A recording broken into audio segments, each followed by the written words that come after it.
Shalom, haleluya. Senang sekali bisa ketemu Bapak Ibu Saudara yang luar biasa. Setelah sekian lama kita tak berjumpa. Pada pagi hari ini saya akan menyampaikan tentang satu topik, yaitu berbuah dan menjadi berkat. Ya, hidup berbuah dan menjadi berkat. Dan saya percaya bahwa kita semua di tempat ini adalah orang-orang yang diberkati oleh Tuhan. Amin. Berapa banyak saudara yang diberkati oleh Tuhan? Pak, berikan tepuk tangan bagi Allah kita. Haleluya. Oke. Ya, hidup berbuah dan menjadi berkat. Kenapa? Coba kita renungkan. Selama hampir kita sudah tinggal sebulan lagi kita akan mengakhiri tahun ini. Kita akan memasuki tahun 2023. Katanya tahun resepsi. Resesi ya. Tapi bagi kita adalah tahun resepsi. Oke Bapak Ibu. Nah, apakah kita sudah merenungkan apa yang telah kita lakukan selama hampir setahun ini? Apakah kita sudah mengoreksi kehidupan kita? Apa yang sudah terjadi dalam tahun ini? Bagaimana kehidupan kita? Bagaimana keluarga kita? Bagaimana pelayanan kita? Bagaimana pekerjaan kita? Bagaimana kehidupan kita? Apakah hidup kita telah menjadi berkat? Apakah kita telah berbuah? Karena Tuhan menginginkan buah. Amin. Dan dalam banyak perumpamaan Yesus selalu berbicara tentang buah. Apakah kita menghasilkan buah yang seperti yang Yesus inginkan? Apa yang Yesus inginkan? Buah apa yang Yesus inginkan? Apakah hanya sekedar buah-buah pertobatan atau buah-buah jiwa atau buah-buah yang lain? Tapi mari kita belajar bagaimana hidup yang berbuah dan hidup yang menjadi berkat. Oke. Amsal 22 ayat 1 berkata begini. Nama baik lebih berharga daripada kekayaan besar. Dikasihi orang lebih baik daripada perak dan emas. Amin. Amsal mengajarkan kepada kita bahwa nama baik itu sangat penting. Ya, orang akan diingat ada 3 hal ketika dia sudah tidak ada lagi bersama-sama dengan kita. Apa yang diingat? Perkataannya. Amin. Apalagi? Perbuatannya. Apalagi? Karakternya. Betul kan? Orang akan selalu mengingat apa perkataan kita, apa yang kita perbuat, dan karakter yang kita hasilkan, yang kita keluarkan dalam kehidupan kita. Seringkali misalnya teringat kepada seseorang yang sudah almarhum misalnya, orang tua kita misalnya. Wah, papi itu sangat baik.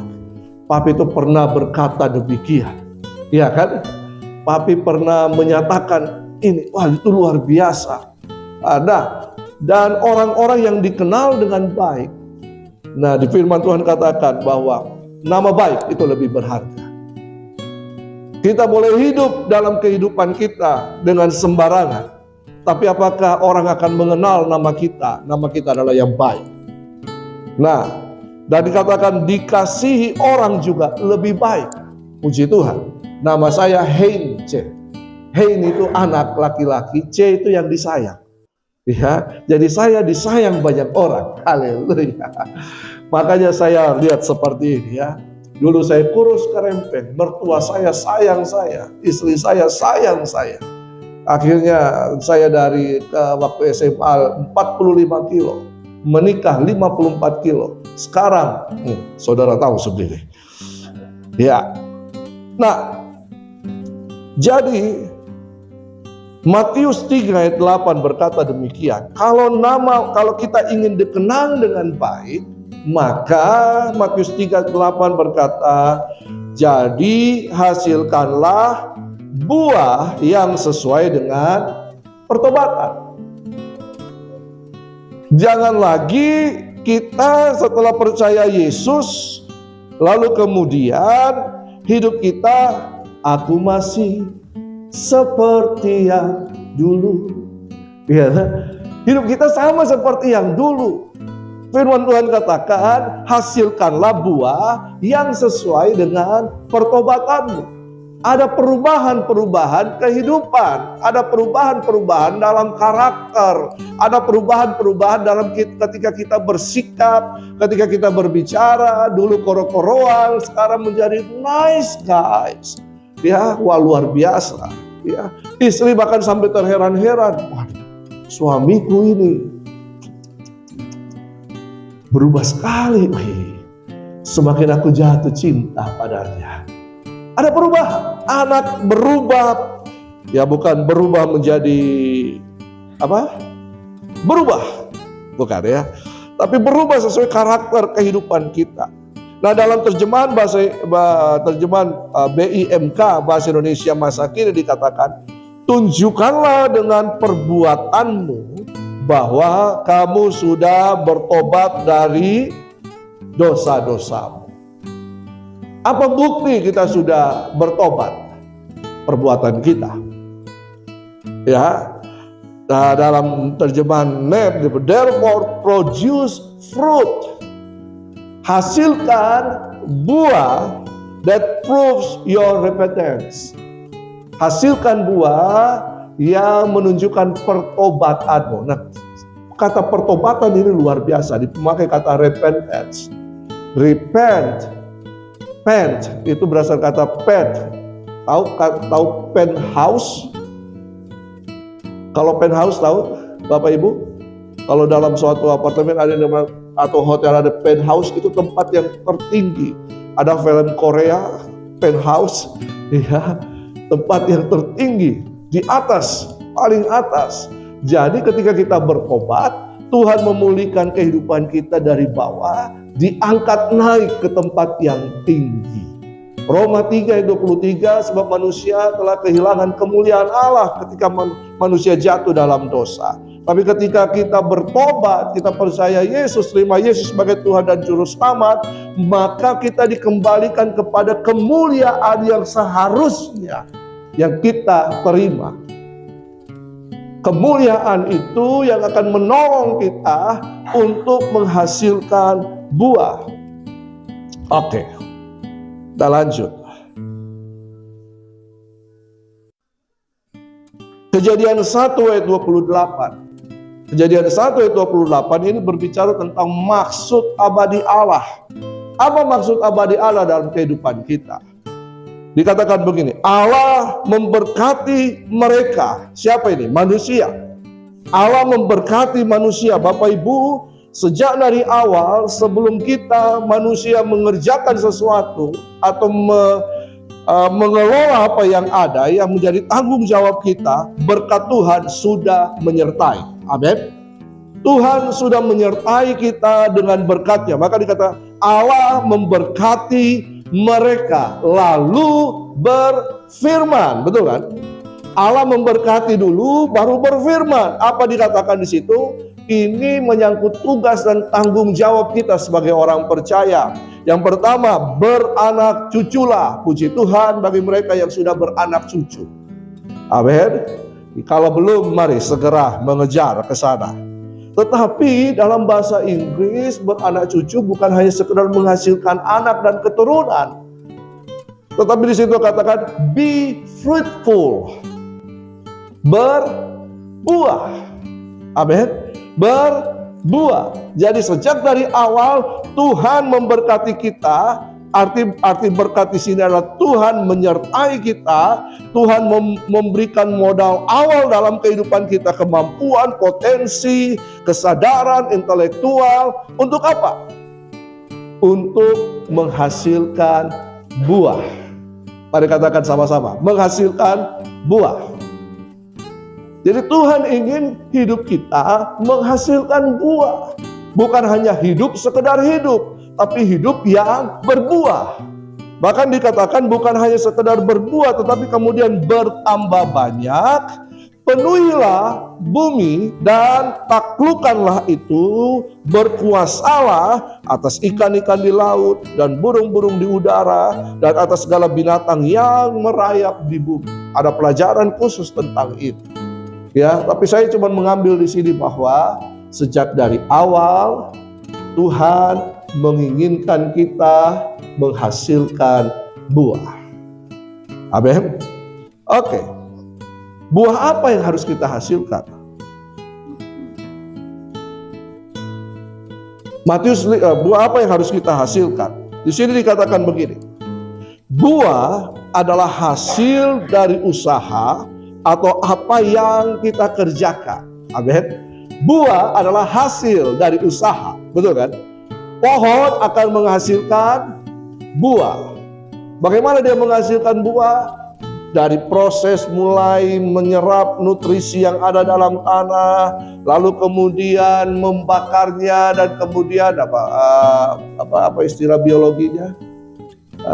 Fotosintesa, ya, di mana fotosintesa saja di daun, dan kemudian akhirnya pohon itu menghasilkan buah. Ada usaha. Apa itu buah? Adalah hasil dari yang kita kerjakan. Itu buah. Ya, dan buah adalah bukti bahwa kita sudah bertobat. Karena itu, hasilkan buah yang berpadanan dengan pertobatan kita. Hasilkan buah yang berpadanan, yang menunjukkan bahwa kita sudah bertobat. Dan ketika kita menghasilkan buah, buah itu bisa dirasakan.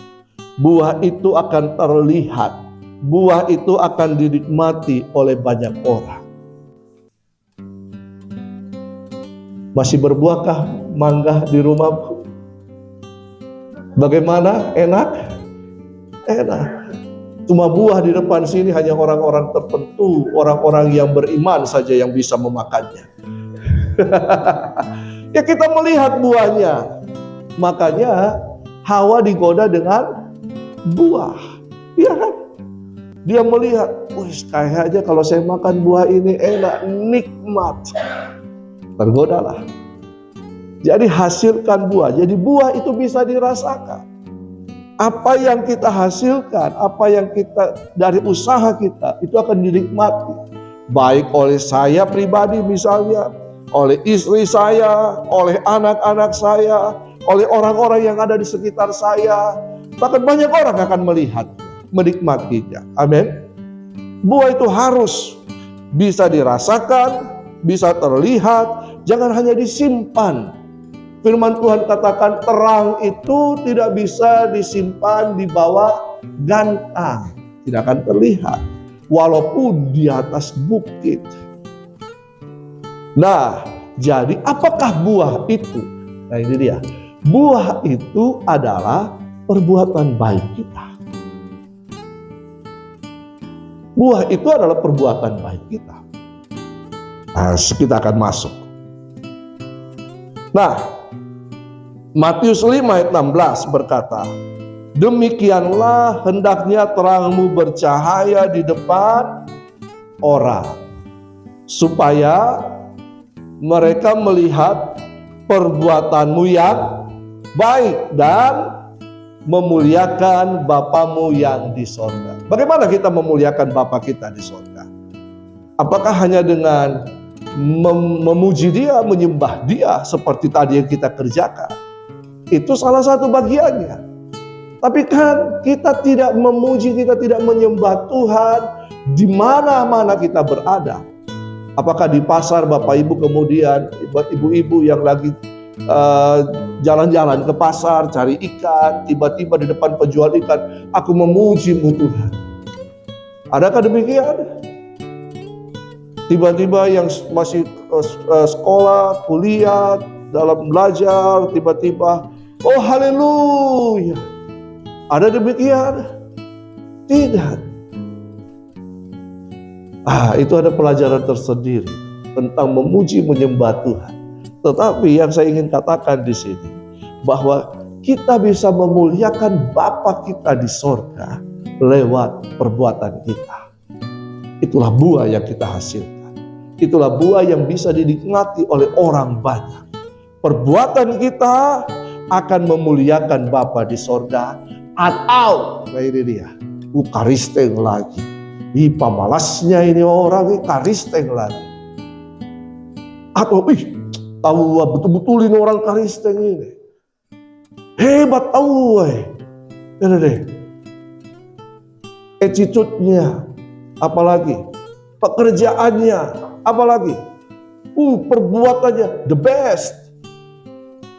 Tapi tahu nama baik dikenal orang dari apa? Perbuatan kita. Amin. Nah, karena itu supaya kita bisa memuliakan Bapa kita di surga, berbuat baik. Hasilkan pekerjaan-pekerjaan baik. Terang itu sudah ada di dalam saya dan saudara. Siapakah terang itu? Kristus. Seharusnya Kristus, terang Kristus itu bercahaya. Terang Kristus keluar. Dan ketika terang Kristus keluar dari dalam kehidupan kita, maka itu akan menyatakan perbuatan-perbuatan baik. Oke, coba kita lihat lagi, lanjut. Ketika kita berbuat baik, ketika kita melakukan perbuatan baik, sebagai bukti bahwa kita telah bertobat dan berubah, orang-orang lain akan memuliakan Bapa di surga. Amin. Setuju? Setuju nggak? Ada yang preman, tiba-tiba dia bertobat, orang kan, tahu kenapa dia bisa bertobat? Hebatnya itu Tuhan. Tuhannya siapa lagi? Tuhannya orang Kristen. Hebat, tahu. Nah, ketika kita melakukan perbuatan baik sebagai bukti bahwa kita telah bertobat dan berubah, orang-orang lain akan memuliakan Bapa di surga. Tidak lama lagi kita akan memasuki bulan Desember. Kita memperingati siapa? Ulang tahun Yesus Kristus Tuhan. Beliau Tuhan kita, Yesus Kristus, itu dikenal bahkan di seluruh dunia. Kenapa dikenal di seluruh dunia? Kenapa dia dikenal? Karena perbuatannya. Betul kan? Karena perbuatan kasih. Karena begitu besar kasih Allah akan dunia ini, sehingga dikaruniakan anaknya yang tunggal. Siapa? Yesus. Supaya barang siapa percaya tidak binasa, melainkan beroleh hidup yang kekal. Jadi siapa yang percaya kepada Yesus Kristus Tuhan akan mengalami keselamatan. Betul? Nah, sekarang saya mau tanya kepada Bapak Ibu. Apakah keselamatan itu adalah tujuan atau awal dari melakukan tujuan-tujuan Allah? Apakah keselamatan itu adalah sebuah tujuan atau awal dari melakukan tujuan-tujuan Allah? Gimana?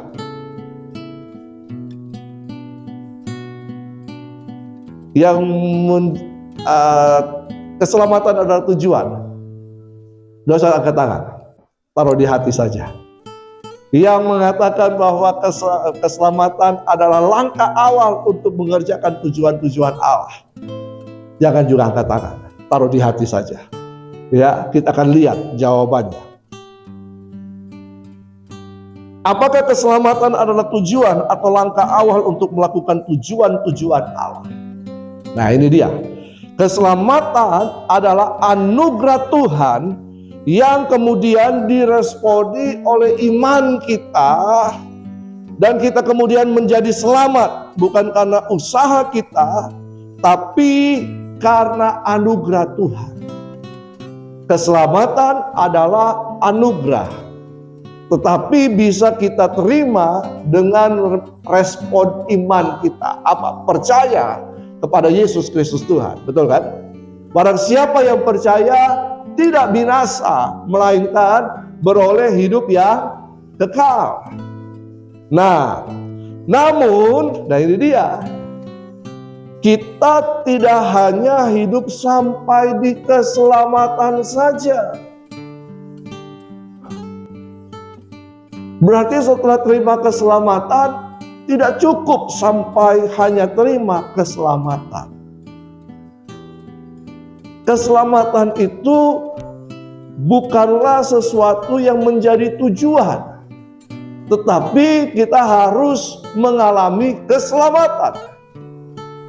Amin. Sebab kalau keselamatan hanya menjadi tujuan, kita terima Yesus sebagai Tuhan dan Juru Selamat pribadi, berhenti sampai di situ. Setelah itu bikin apa?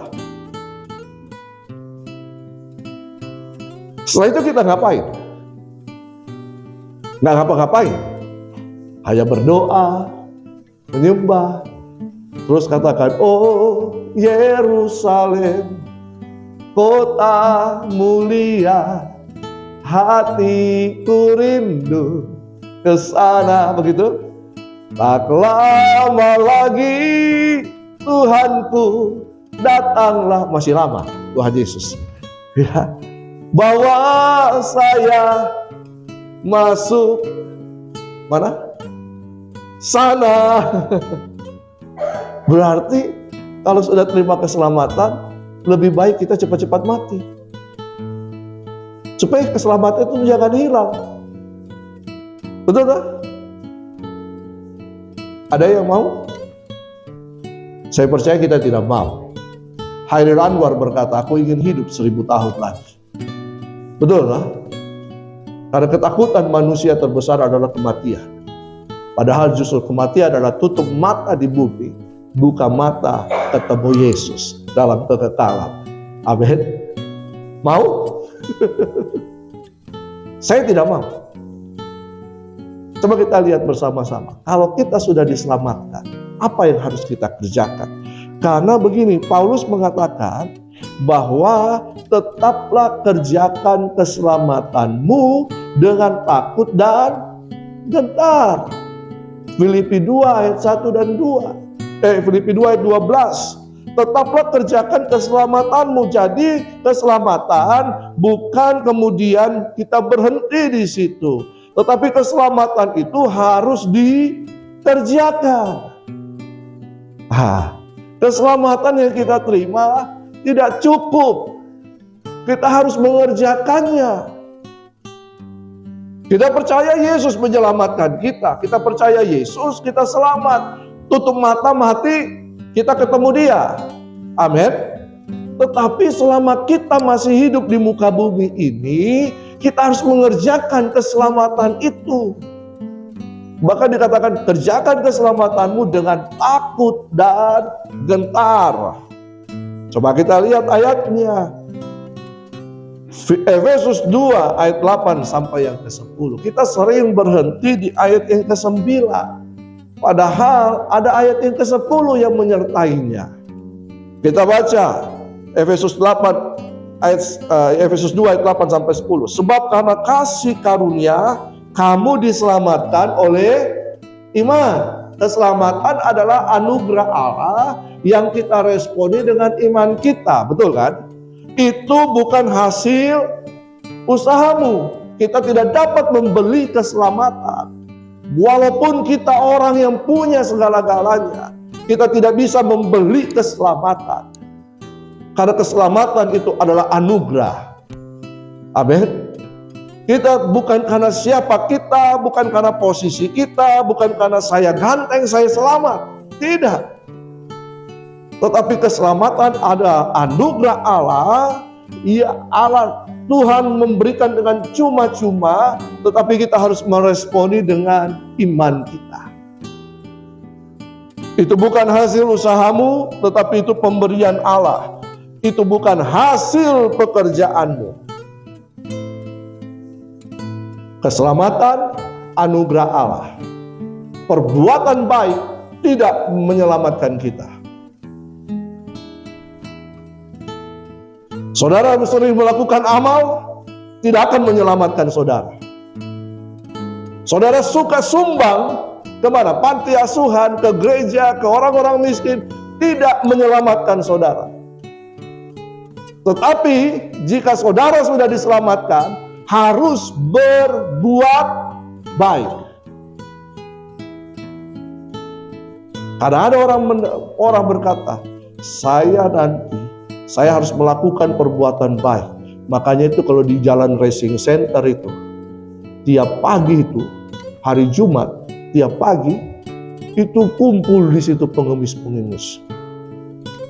Jadi kalau saya antar anak-anak ke sekolah itu, mereka sudah pada datang semuanya di situ. Mengharapkan sedekah. Kenapa? Karena kalau orang yang memberi sedekah, itu merupakan amal ibadah. Dan itu akan diperhitungkan nanti. Ditimbang-timbang. Mana yang berat? Dosamu atau perbuatanmu? Perbuatan baik, amal ibadah. Kalau dosamu lebih berat daripada amal ibadahmu, neraka. Tapi kalau amal ibadahmu lebih berat, surga. Apakah kekristenan seperti itu? Tidak. Kekristenan tidak seperti itu. Yang percaya katakan amin. Karena keselamatan itu karya Kristus di kayu salib. Kita meresponinya dengan iman kita. Tidak ada seorang pun yang tidak bisa sampai kepada Bapa kalau tidak melalui Yesus. Karena Yesus berkata, "Akulah jalan, kebenaran, dan kehidupan." Nah, jadi keselamatan itu bukan hasil pekerjaanmu. Jangan ada orang yang sombong setelah menerima keselamatan. Berdiam diri dan membanggakan dirinya. Saya orang Kristen, saya sudah diselamatkan. Tapi buktinya apa? Hasilkan buah yang sesuai dengan pertobatanmu. Nah, kita lupa ayat yang ke-10. Coba kita baca sama-sama. Karena kita ini buatan, Bapak Ibu percaya bahwa kita ini diciptakan oleh Allah atau hasil daripada evolusi? Ya, yang percaya kita diciptakan oleh Allah. Bisa tolong angkat tangannya.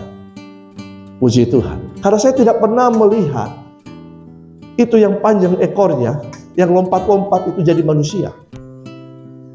Cerita lutung kasarung ada, ya. Tapi bukan itu. Iya, betul kan? Nah, kita ini buatan Allah, diciptakan dalam Kristus Yesus. Ini berbicara tentang kelahiran baru.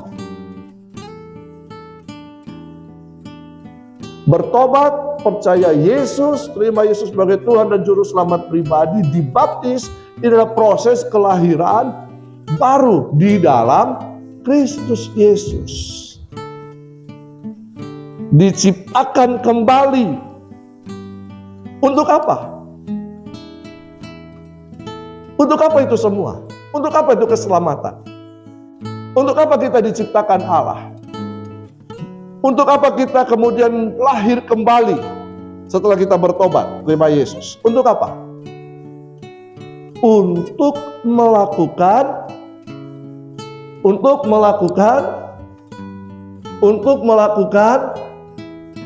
kok ragu-ragu? Untuk melakukan pekerjaan baik.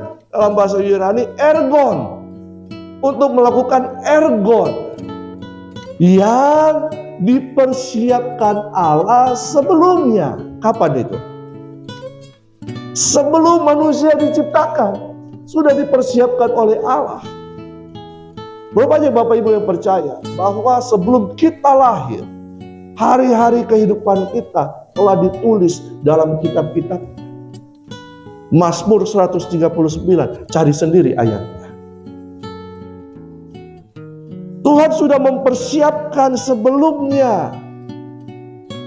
Apa itu? Perbuatan baik yang harus kita kerjakan. Dan bukan hanya dipersiapkan, Dia mau supaya kita hidup di dalamnya. Amin. Jadi untuk apa tujuan keselamatan itu? Supaya kita melakukan perbuatan-perbuatan baik yang menyatakan, yang membuktikan bahwa saya adalah ciptaan baru. Saya sudah bertobat, saya milik Kristus, saya sudah diselamatkan. Karena itu saya ingin memuliakan Allah lewat perbuatan-perbuatan baik, lewat pekerjaan-pekerjaan baik. Kemudian mungkin ada yang bertanya, seperti apakah perbuatan baik itu? Seperti apakah perbuatan baik yang memuliakan Allah? Ada 3 hal di sini. Dalam 1 Petrus 2 ayat 12. 1 Petrus 2 ayat 12 dikatakan begini. Milikilah cara hidup yang baik. Jadi pekerjaan atau perbuatan baik yang memuliakan Allah harus terjadi dalam kehidupan kita. Miliki cara hidup yang baik di tengah-tengah bangsa bukan Yahudi, supaya apabila mereka memfitnah kamu sebagai orang durjana, mereka dapat melihatnya dari perbuatan-perbuatanmu yang baik dan memuliakan Allah pada hari Ia melawan mereka. Jadi pekerjaan perbuatan baik harus ditampilkan lewat kehidupan yang baik, cara hidup yang baik, cara hidup bertetangga yang baik. Walaupun tetanggamu rese, ya toh, ya, tapi miliki cara hidup yang baik. Yang kedua, Yohanes 15 ayat 8. Dalam hal inilah Bapakku dipermuliakan, yaitu jika kamu berbuah banyak. Ingat, buah adalah sesuatu yang kita hasilkan. Buah itu bisa dinikmati, dilihat, ya, bahkan dirasakan oleh orang. Buah itu adalah perbuatan baik kita. Dan buah itu akan memuliakan Bapa di sorga. Bukan hanya itu, kalau kita berbuah banyak, dikatakan ini membuktikan bahwa kita adalah murid-murid Kristus. Murid-murid Kristus harus berbuah banyak. Yang ketiga, Titus 3 ayat 14.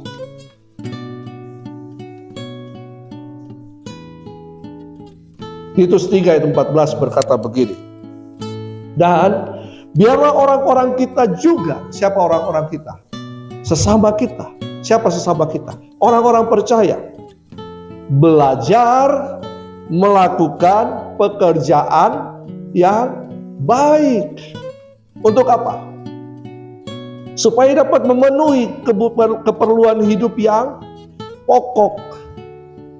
Supaya hidup mereka jangan tidak berbuah. Kita harus melakukan pekerjaan yang baik, yang bisa dinikmati oleh siapa? Oleh keluarga kita. Bagaimana caranya? Kerja. Betul kan? Penuhi kebutuhan pokok kita. Sandang, pangan, papan. Penuhi dulu. Supaya orang di rumah kita bisa menikmati itu dan memuliakan Allah bersama-sama kita. Kerja, usaha. Keluarkan semua potensi yang Tuhan sudah berikan dalam kehidupan kita. Karena orang berkata, saya tidak punya pekerjaan. Tetapi di dalam saya dan saudara, Tuhan sudah berikan pekerjaan baik. Work, ergon itu. Tinggal kita mengeluarkannya. Amin. Kita bisa di PHK misalnya. Tetapi di dalam kita ada potensi yang harus kita keluarkan. Berapa banyak dalam pandemi ini, ibu-ibu di tempat ini kemudian akhirnya bisa masak resep-resep yang baru. Bisa tolong angkat tangan? Yang awalnya tidak mau masak, tapi karena terpaksa harus masak. Ada enggak? Ada enggak? Ya? Ada enggak? Banyak kan? Banyak kan? Akhirnya jualan kan? Ketika jualan dapat apa? Dapat hasil. Dari mana itu? potensi yang Tuhan berikan. Itu salah satu contoh. Iya kan? Nah, sudah terakhir ini saudara. Jadi ada contoh-contoh perbuatan baik lain. Kira-kira menurut Bapak Ibu, contoh-contoh perbuatan baik itu seperti apa? Ini kan secara umum ini, cara hidup yang baik, berbuah, bekerja untuk memenuhi kebutuhan pokok kita. Tapi selain itu apa lagi? Ya, tidak suka marah, puji Tuhan. Berbahagialah orang yang marah-marah, karena firman Tuhan katakan dia tidak akan dapat tempat di sana. Iya, pemarah, pencuri, apalagi penakut. Wahyu mengatakan kan, betul. Apalagi? Ayo dong. Supaya kita sudah melakukannya. Supaya kita tidak sadari, kita tidak berbuah, tidak bermultiplikasi. Banyak hal. Ayo, apa lagi? Ini bukan ujian Bapak Ibu. Jangan tegang-tegang. Apa lagi? Saya ingin membangkitkan kesadaran bahwa keselamatan bukan akhir. Kita harus mengerjakan keselamatan itu. Kita harus menghasilkan buah. Menolong orang yang kesusahan. Coba kita lihat. Apa-apa saja secara umum. Memberi pertolongan kepada orang yang kurang mampu. Itu perbuatan baik. Apalagi? Mendonorkan darah. Ini menurut survei secara gratis. Ini juga perbuatan baik. Ya, menolong orang tua yang sedang menyeberang jalan. Ini juga perbuatan baik. Apalagi? Membantu mendorong kendaraan orang lain yang mogok di tengah jalan. Ini juga perbuatan baik. Iya kan? Apalagi? Membersihkan paku, batu, atau kaca di tengah jalan. Karena ada orang-orang yang akan berbuat kejahatan di situ. Apalagi? Menjaga kebersihan. Itu perbuatan baik. Ya, dengan tidak membuang sampah sembarangan. Jadi kalau pulang dari ruangan ini, periksalah di bawah, di kursi. Jangan sampai ada sampah yang berserakan. Karena itu juga perbuatan baik kalau kita ikut membersihkannya. Apalagi? Selalu tersenyum dan ramah. Bagaimana kalau pakai masker? Ya, ekspresi kita bisa ketahuan. Betul kan? Tapi jangan suka tersenyum selama 24 jam dalam satu hari. Saudara tersenyum. Tidak pada tempatnya. Ya, jangan. Ya, selalu menghargai dan menghormati orang lain. Selalu berani menegakkan kebenaran apapun resikonya. Apalagi? Terlibat aktif dalam pelayanan. Pelayanan itu bukan hanya di atas sini Bapak Ibu. Pelayanan itu bukan hanya jadi usher, kolektor, tukang bawa-bawa kolekte. Bukan itu saja. Pelayanan itu banyak. Saudara menolong orang adalah pelayanan. Saudara pergi bersyukuran adalah pelayanan. Saudara mengingatkan orang untuk ke ibadah adalah pelayanan. Saudara jemput orang pergi ibadah, pelayanan. Banyak hal yang kita bisa kerjakan. Lihat sampah berserakan di jalan, saudara pungut, itu juga pelayanan. Dan saudara bekerja juga adalah pelayanan. Karena Alkitab tidak membedakan pekerjaan sekuler dan rohani. Bekerja adalah ibadah, ibadah adalah bekerja. Amin. Nah, itu dia. Apalagi saudara nanti antar pulang orang dari tempat ini walaupun tidak diminta, itu pelayanan. Atau apalagi kalau saudara traktir saya, itu pelayanan. Haleluya. Nah, saya menikmati rindu di bawah pohon itu. Persekutuan bawah pohon. Aduh, kapan itu bisa terjadi lagi ya? Memberi persembahan dan diakonia di gereja, itu juga pelayanan. Itu perbuatan baik. Kenapa? Dengan persembahan Bapak Ibu, akhirnya kita bisa beribadah dengan baik. Betul kan? Itu juga perbuatan baik. Memberi diakonia supaya orang-orang yang kesusahan mendapatkannya, juga perbuatan baik. Apalagi bekerja dan bertanggung jawab atas keluargamu, itu perbuatan baik juga. Dan lain-lain, cari sendiri. Ya, ini satu ayat terakhir dari yang terakhir. Filipi 1 ayat 21 sampai 24. Kita baca sama-sama. 1, 2, 3. Karena bagiku hidup adalah Kristus dan mati ada keuntungan Bapak Ibu. Ya toh? Tetapi Paulus berkata 1, 2, 3. Tetapi jika aku harus hidup di dunia ini, itu berarti bagiku bekerja memberi buah. Jadi mana yang harus kupilih? Aku tidak tahu. Aku didesak dari dua pihak. Aku ingin pergi dan diam bersama-sama dengan Kristus. Ada yang mau ke sana? Itu memang jauh lebih baik. Tetapi lebih perlu lagi tinggal di dunia ini karena kamu. Ketika kita hidup bersama, kita melakukan perbuatan baik, kita mempraktekkan kasih Kristus. Amin. Kalau kita masih hidup di dunia ini, jangan hidup terpaksa Bapak Ibu. Tapi kita sudah kita tahu tujuan kehidupan kita. Paulus berkata begini, kalau aku hidup di dunia ini, itu berarti bagiku bekerja memberi buah. Satu ayat terakhir. Ayat ini selalu ada di tiap-tiap pesta kedukaan.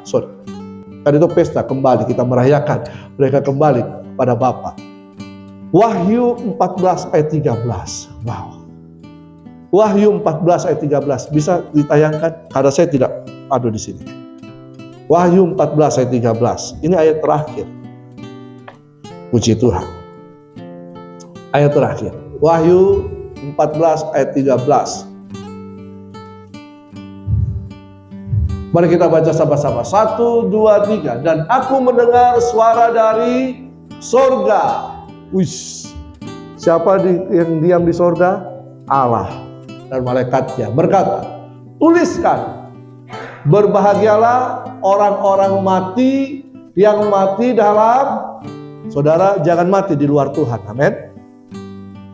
Tetap pertahankan iman sampai pada akhirnya, sejak sekarang ini, sungguh kata Roh, supaya mereka boleh beristirahat dari jerih lelah mereka. Firman Tuhan begini katakan, ketika manusia jatuh dalam dosa, manusia akan mengusahakan tanah itu dengan berjerih lelah, betul kan? Tetapi bukan hanya jerih lelah, kita beristirahat dari jerih lelah kita.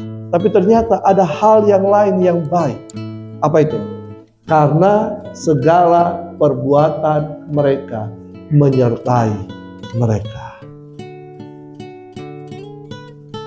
Perbuatan baik menyertai mereka. Jadi yang menyertai kehidupan kita sampai kepada kekekalan bukan Alkitab yang dimasukkan di dalam peti, bukan baju-bajumu yang dimasukkan di dalam peti, bukan diamond yang ditaruh di lidah, bukan emas ada yang dikuburkan dengan mobilnya. Bukan itu Bapak Ibu. Yang menyertai kita, ayat ini berkata, kita memang beristirahat dari jerih lelah kita, tetapi yang menyertai kita adalah ergon, perbuatan baik kita. Sehingga ketika kita disambut, sabaslah hai hambaku yang setia. Banyak saudara yang ingin berbuah dan menjadi berkat bagi banyak orang. Berbuat baik. Amin. Firman Tuhan katakan lebih baik kita bertolong-tolongan terhadap sesama kita dan orang-orang lain. Dan saya percaya tahun ini, mengakhiri tahun ini, lakukan perbuatan baik Apa yang kau tabur, itu yang kau tuai. Tuhan Yesus memberkati. Amin.